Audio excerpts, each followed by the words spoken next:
Beloved soul, pause here. Let the world keep spinning for a moment while you stand still with me. I am Jesus, and I am reaching across the noise of your day, across the heaviness in your chest, across the questions you have stopped asking out loud because you are tired of not hearing answers. This is not an interruption. This is an appointment, one that was set before time began, before your first heartbeat, before the first tear you ever cried. You feel it, do you not? That subtle shift in your spirit when certain words land differently than others. That quiet knowing that tells you something about this moment matters, even if you cannot explain why. That is not coincidence. That is recognition, your soul remembering that it was created to hear my voice. Even when life has taught you to doubt whether I still speak, I need you here, fully present, not half listening while your mind drifts to what comes next. Not scrolling while absorbing only fragments. Not planning your response before you have truly heard. I need you the way you are right now, weary and wondering, hopeful and hesitant, longing and afraid to hope too much. Exactly as you are. I need your attention because what I am about to say will begin to untangle things in you that have been knotted for years. There are moments that divide time, moments that become markers you reference later when you tell your story. Before this happened, after that conversation, the day everything shifted, you are standing in one of those moments now, though you may not recognize it yet. Not because of what you will do, but because of what I am about to reveal to you about who you have always been beneath, what life has taught you to believe about yourself. Listen to me carefully. If you walk away before these words reach the places in you that have been waiting for them, something will remain locked that was meant to open today. Not as punishment, not as rejection, simply as the natural consequence of a door not being walked through when it stood open. I do not say this to frighten you into staying. I say it because I love you too much to let you miss what you have been unconsciously searching for every time you reached for distraction, every time you numbed instead of felt, every time you busied yourself to avoid the quiet. Urgency is not always loud. Sometimes it is gentle but insistent, like a hand on your shoulder asking you to turn around before you step off a ledge you did not see coming. That is the urgency I carry now. Not alarm, not panic, not pressure. Simply the clarity of someone who sees what you cannot yet see and who cares too much to let you pass by what could change the trajectory of your healing. I see your heart attempting to protect itself even now, the part of you that wants to believe but has learned caution through disappointment, the part that leans forward with hope while simultaneously bracing for letdown. I know why you guard yourself this way. I was there when you learned it was safer to expect less than to risk hoping fully. I do not fault you for the walls you have built. I simply want you to know that you are safe enough with me to lower them, even if only for the length of this conversation. What I am about to speak will not make sense to your mind first. It will land in your spirit, in the places words do not normally reach, in the depths where your true self has been waiting to be seen. Not through the lens of your pain, but through the lens of my original design. You were not created to carry what you have been carrying. You were not designed to believe what you have come to believe about your worth, your value, your place in this world. There is a version of you that exists beneath the layers of survival strategies and coping mechanisms and learned behaviors. A version that remembers what it felt like to be loved without condition, to be wanted without performance, to belong without earning it. That version has not died. It has been buried under necessity, under adaptation, under the weight of living in a world that taught you that love is transactional and acceptance is conditional. But I see that version. I have never stopped seeing it, and what I am about to do is call it back to the surface. Stay with me, not because you have to, not because I demand it, but because you deserve to hear what I see when I look at you. You deserve to know what was spoken over you before any human voice told you who you were. You deserve to remember that your identity was established before your wounds tried to redefine it. Type Amen if you believe miracles still happen. If you know that the same God who parted seas and raised the dead is still moving in your life right now, in this moment as you read these words. I saw you before anyone told you that you were too much or not enough. Before you learned to shrink yourself to fit spaces that were never meant to hold you. Before you started measuring your words, editing your thoughts, managing your emotions so others would not be uncomfortable with your depth. I saw the fullness of who you were created to be, and I delighted in it.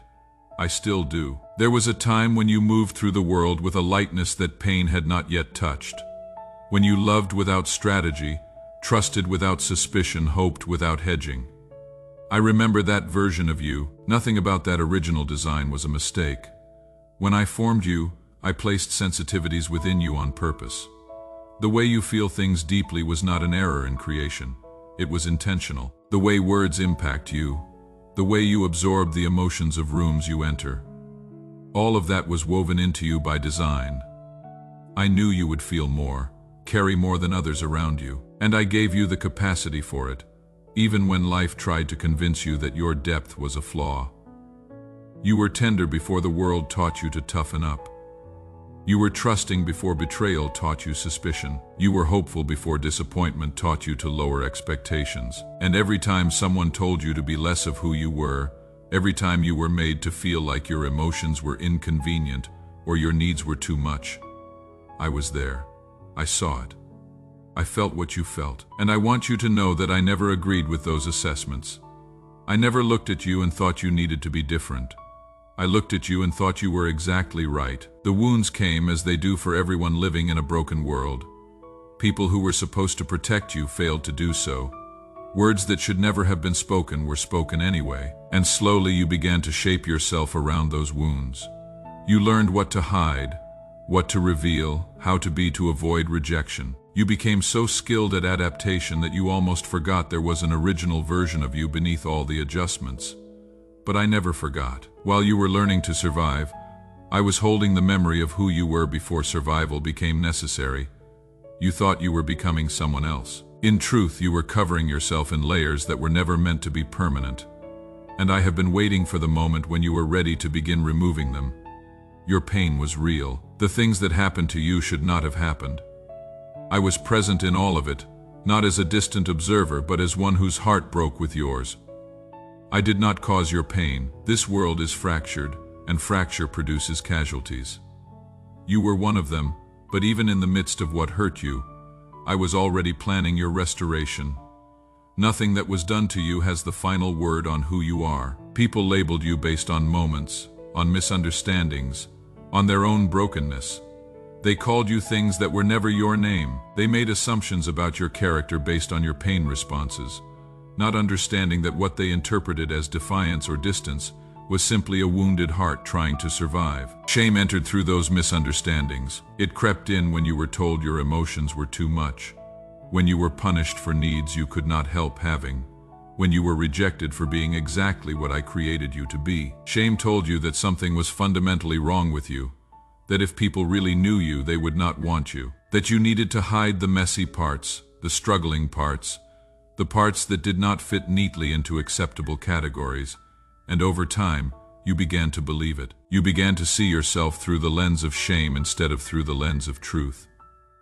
You started agreeing with the lies that pain spoke over you. You accepted labels that were never yours to carry. You took on identities formed by trauma instead of resting in the identity I gave you before any trauma touched you.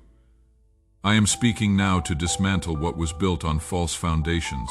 I am calling out the lies that have been masquerading as truth in your inner world. I am pulling back the curtain on shame so you can see it for what it truly is. A distortion, not a revelation. A story told by pain, not a verdict pronounced by me. You are not broken beyond repair. You are not damaged goods.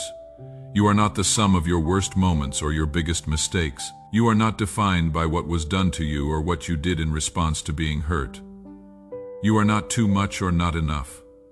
You are not unworthy of love because you struggle. You are not disqualified because you are still healing.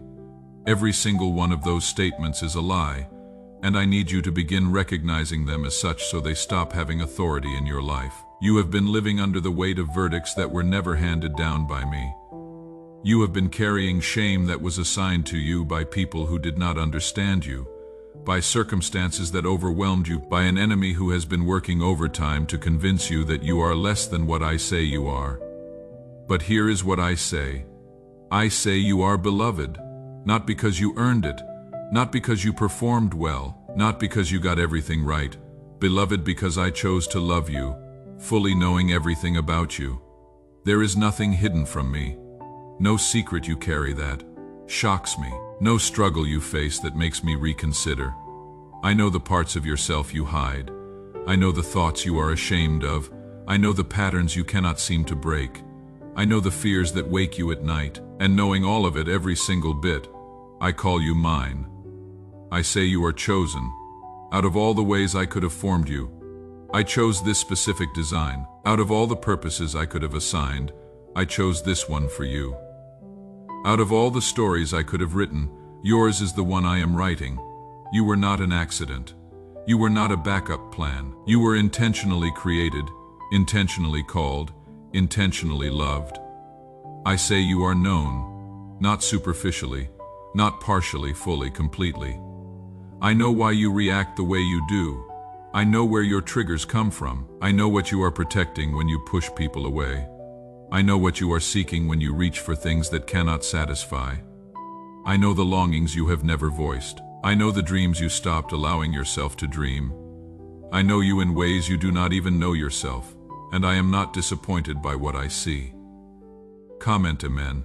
You reign in my heart, Jesus. If He is truly the Lord of your life, if you are ready to let Him restore what has been broken, if you are willing to begin the process of remembering who you were before pain tried to rewrite your story. You felt forgotten when I was actually closest.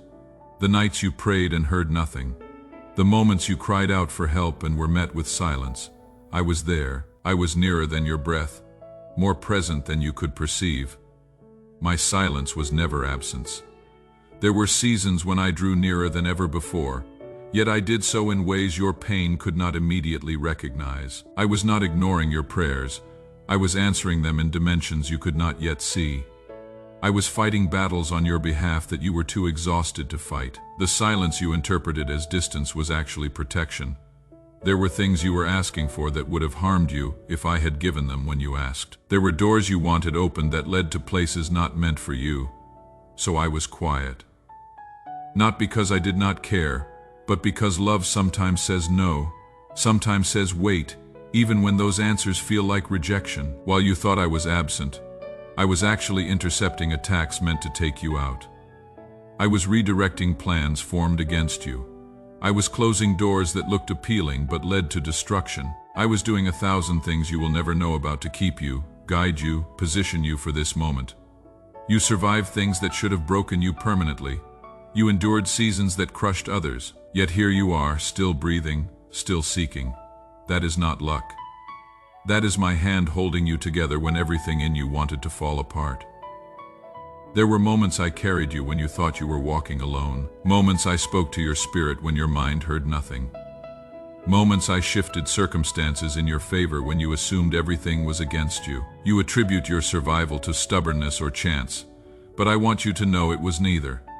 It was grace. Grace that would not let you go even when you tried to let yourself go. Grace that fought for you when you had no fight left. Grace that believed in you when you stopped believing in yourself. The weight you have been carrying was never meant for you. I see it pressing down on your shoulders, stealing your breath. I see how it has convinced you that this is just how life feels, that exhaustion is normal. But I did not create you to live crushed. I designed you for freedom, for lightness, for peace that remains steady, even when circumstances are chaotic. The weight you carry is made up of things that were never yours to hold, expectations others placed on you, shame that belongs to people who hurt you, responsibility for outcomes you cannot control.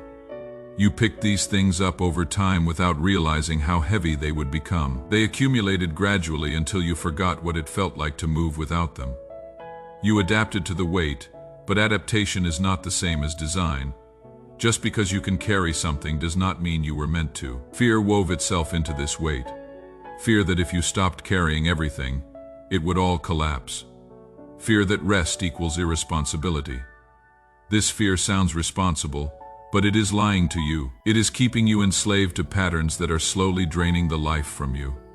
Self-blame added its own heaviness. Every time something went wrong, you assumed it was your fault. This habit became so automatic you do not even notice it anymore. But I see how it crushes you, how it steals your peace. Control felt like the only way to manage an unpredictable world, So you stayed vigilant. You monitored everything. You carried the weight of outcomes that were never in your control, and it exhausted you in ways sleep cannot fix. I am inviting you to lay this down. Not all at once, but honestly. I am inviting you to stop trying to be enough for everyone, and let me be enough in you. I am inviting you to release what you were never meant to carry, and receive the rest I have been offering. When you rest in me, you are not abandoning your life. You are letting me hold what you cannot hold. When you stop striving, you are aligning with how you were always meant to function. When you release control, you are inviting my peace to settle where anxiety has been living. I see the shame you feel about needing rest. I see the guilt that rises when you consider slowing down. I see the voice that tells you rest is for people who have earned it, and you have not done enough yet to qualify. That voice is not mine. I do not require you to earn what I freely offer. I do not measure your worth by your productivity. I do not love you more when you are useful and less when you are struggling. My love is not transactional, it is unconditional. It does not increase with your performance or decrease with your failure. The weight you carry is crushing you, and I am asking you to trust me enough to set it down. Not because you are weak, but because you are mine, and I never intended for you to carry what I am capable of holding. Type Amen. I trust your divine plan, if you know that God has already written your future and you are ready to stop trying to write it yourself. Share this message with someone who needs to hear it today. My child, your identity was stolen by lies that entered quietly. They came through words spoken over you that were never true, through actions that wounded you and left you questioning your worth, through silences that should have been filled with affirmation, but instead left you wondering if you mattered at all. People labeled you based on moments they witnessed without understanding the full story. They called you difficult when you were protecting yourself. They called you too sensitive when you were simply feeling what needed to be felt. They called you distant when you were guarding a heart that had been broken too many times. These labels stuck because they came during vulnerable moments. Moments when you were searching for belonging and willing to accept any identity if it meant being seen. But those labels were never your name. I named you before anyone else spoke over you. I named you beloved. I named you chosen. I named you mine, and nothing that has happened since has changed the name I gave you. You are not defined by your worst moment. You are not summarized by your biggest mistake. You are not what people assumed about you when they did not take time to truly know you. Your true identity was established before any wound tried to redefine it, before any failure tried to disqualify you, before any rejection tried to convince you that you were not wanted. I saw who you were, who you are, and who you are becoming, and I have never wavered in my knowing of you. You are not a project to be fixed. You are a person to be loved. You are not broken beyond use. You are being restored to wholeness. You are not too far gone. You are right on time. Everything you have walked through has been adding to you, not taking from you. The pain refined you. The waiting strengthened you. The disappointment taught you discernment. The betrayal showed you who you can trust. None of it was wasted. None of it disqualified you. All of it prepared you for what comes next. You are entering a season where what was hidden will be revealed, where what was buried will surface, where who you truly are will no longer be overshadowed by who pain tried to make you. And when you step into this fullness, you will realize that you were never the problem. The problem was that you were trying to live in identities that were never meant for you, carrying labels that were never your name, believing lies that were never my truth about you. You are loved completely, fully, without condition, without requirement. You are wanted. Not because of what you offer, but because of who you are. You are seen, not superficially but deeply, not partially but wholly, and being fully known, you are fully loved. That is your identity. That is your truth. That is who you have always been and who you will always be. Nothing changes it. Nothing diminishes it. Nothing can take it away. This is who you are. This is whose you are. And this is the truth that sets you free.